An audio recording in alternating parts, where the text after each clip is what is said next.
السلام عليكم ورحمة الله تعالى وبركاته. نحمد الله العظيم نصلي ونسلم على رسوله الكريم أما بعد الحمد لله. அல்லாஹ்வினுடைய மிகப்பெரிய கிருபையினால் நாம் தினந்தோறும் நபிகள் பெருமானார் ஸல்லல்லாஹு அலைஹி வஸல்லம் அவர்கள் கூறிய அழகிய உதாரணங்கள் என்ற தலைப்பில் நம்ம பார்த்து வருகிறோம். பொதுவாக ஒரு மனிதனுடைய குணத்தை பற்றி ஒருத்தன் பேசணும் அப்படின்னா அவன் அந்த மனிதனை பற்றி எல்லா விஷயங்களையுமே தெரிஞ்சிருக்கணும். நான் சொல்றது, ஒரு 1400 வருடத்திற்கு முன்பு ஒரு பாலைவன பூமியில் வாழ்ந்த ஒருவரால் எழுத படிக்க தெரியாதவர் என்று பெயர் வாங்கிய அந்த முகமது நபி என்கிற நம்முடைய அந்த நபியின் வாயில இவ்வளவு ஆண்டுகள் தாண்டியும் சிந்திக்கப்படுகிற பல்வேறு செய்திகள் வெளிவந்திருப்பது என்பது உண்மையிலேயே நம்முடைய சமூகம் ஆச்சரியப்பட வேண்டிய விஷயம்தான். ஒரு உதாரணமா ரசூலுல்லாஹ் அன்னைக்கு அரபிகளை பார்த்து சொன்னாங்க. அன்னைக்கு அரபிகள்லாம் நீங்க பாத்தீங்கன்னா பாலைவனத்துல ஆடு மேய்ப்பாங்க. அழகான வார்த்தையை ரசூலுல்லாஹ் சொன்னாங்க. அன்தராஹுமுல் ஹுஃபாத்தல் உராத்த, சஹாபாக்களை பார்த்து ரசூலுல்லாஹ் சொன்னாங்க பாருங்க, நீங்க இன்னைக்கு இந்த அரபிகளை எப்படி பாக்குறீங்க? அன்தராஹுமுல் ஹுஃபாத்தல் உராத்த, செருப்பு கூட போட முடியாம ஆடு மேய்க்கிற இந்த அரபிகள், நீங்க இன்னைக்கு பாக்குற இந்த அரபிகள் நாளைக்கு எத்ததாவலூன ஃபில் புனியான், பெரிய பெரிய கட்டிடங்களை கட்டி உலகத்திலேயே மிகப்பெரிய கட்டிடங்களை உடையவர்கள் என்ற பெயர் வாங்குவாங்க பாருங்க ரசூலுல்லாஹ் சொன்னாங்க. ஒரு 1400 வருஷத்துக்கு முன்னாடி. அப்படின்னா என்னன்னே தெரியாத ஒரு காலம். ஒரு பாலைவனத்தை ஆடு மேய்க்கிற அரபிகள் பின் வரக்கூடிய காலத்திலே பெரிய பெரிய கட்டிடம் கட்டுவார்கள் என்று நபி ஸல்லல்லாஹு அலைஹி வஸல்லம் என்னைக்கு சொன்னாங்களோ, இன்றைய காலத்துல உலகத்திலேயே மிகப்பெரிய கட்டிடங்கள் கட்டி கட்டிடத்தால் உயரமான கட்டிடம் என்று பெயர் வாங்கிய பெரும் பெரும் ஜாம்புவான கட்டிடங்கள் எல்லாம் அரபுகள் தான் இன்னைக்கு கட்டி இருக்காங்க என்பது நம்ம கவனிக்க வேண்டிய விஷயம். எப்படி ரசூல் ஸல்லல்லாஹு அலைஹி வஸல்லம் எந்த செய்திகளை வாயை திறந்து பேசினாலும் அவ்வளவு நுட்பத்தோடு, அவ்வளவு கலை நயத்தோடு, அவ்வளவு அறிவியலோடு மிக நேர்த்தியாக நமக்கு சொல்லிக் கொடுத்திருக்கிறாங்க. குர்ஆனா இருந்தாலும் ஹதீஸா இருந்தாலும் ரெண்டுமே யார் சொன்னதுதான். குர்ஆன் அல்லாஹ் சொன்னாலும் அது அல்லாஹ்வுடைய கலாமாக இருந்தாலும் எல்லாம் வந்தது யாருடைய வாயிலிருந்து? ரசூலுல்லாஹ்வுடைய வாயிலிருந்து தான். அப்ப குர்ஆன் என்பது ஒரு அரபி மொழியை சார்ந்த நபியுடைய மொழி. ஆனா அல்லாஹ்விற்கு மொழி இருக்கிறதா? அல்லாஹ்வுக்கு மொழி கிடையாது. அப்படி அல்லாஹ் ஒரு மொழியை சார்ந்தவன் அல்ல.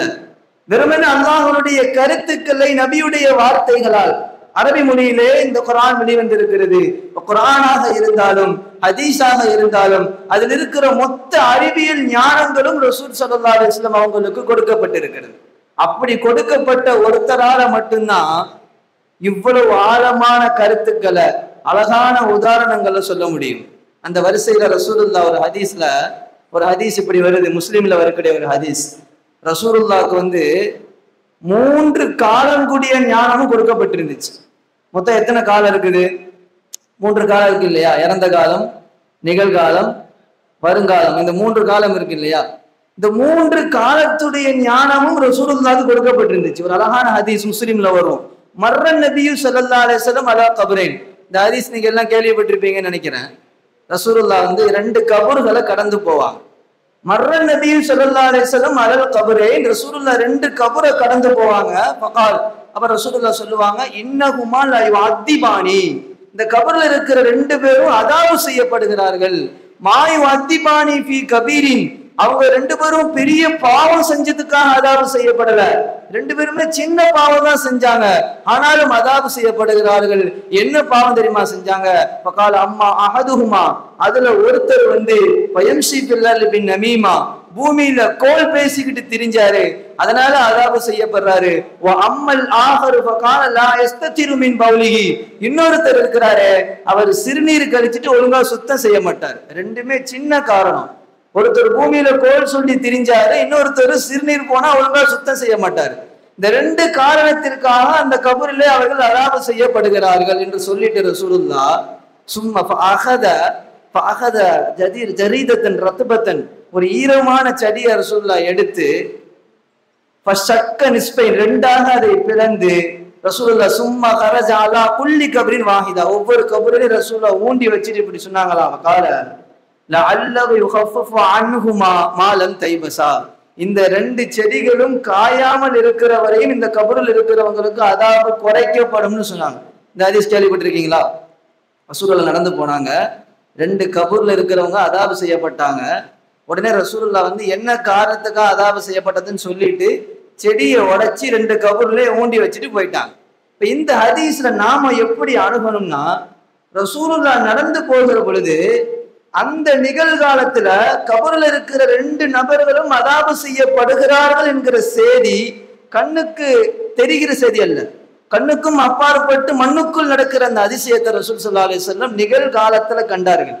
இப்ப அக்திபானி, அந்த இரண்டு நபர்களும் அதாபு செய்யப்படுகிறார்கள் என்கிற நிகழ்காலத்துடைய ஞாலேஜி, அந்த செய்தியை ரசூலுல்லாஹ் கொடுத்தாங்க. ஏன் அதாபு செய்யப்படுகிறார்கள்? அம்மா அஹதுஹுமா ஃபகான யம்ஷி ஃபில் அர்லி பினமீமா, ஒருத்தர் கோல் சொல்லி பூமியில திரிஞ்சுக்கிட்டு இருந்தாரு, ஒருத்தர் சிறுநீர் கழிச்சுட்டு சுத்தம் செய்ய மாட்டாரு. இப்படி அந்த ரெண்டு நபருடைய எந்த காலத்தை பத்தி ரசூலுல்லாஹ் பேசினாங்க? அந்த ரெண்டு நபர்களுடைய சென்ற காலம் எப்படி இருந்தது என்கிற மறைந்த காலத்தை பத்தி ரசூலுல்லாஹ் பேசிட்டு செடியை உடைச்சி கபூர்ல ஊண்டி வச்சுட்டு என்ன தெரியுமா சொன்னாங்க? லஅல்லஹு யுகஃபஃபு அன்ஹுமா மா லம் தைபஸா, இந்த செடி காயாமல் இருக்கிற வரைக்கும் அவங்களுக்கு அதாபு குறைக்கப்படும் என்று எந்த காலத்தை பத்தி பேசினாங்க? எதிர்காலத்தை பத்தி பேசினாங்க. அப்ப நிகழ்காலத்தில் அவர்களுக்கு அதாபு செய்யப்படுகிற செய்தியை ரசூலுல்லாஹ் பேசினாங்க.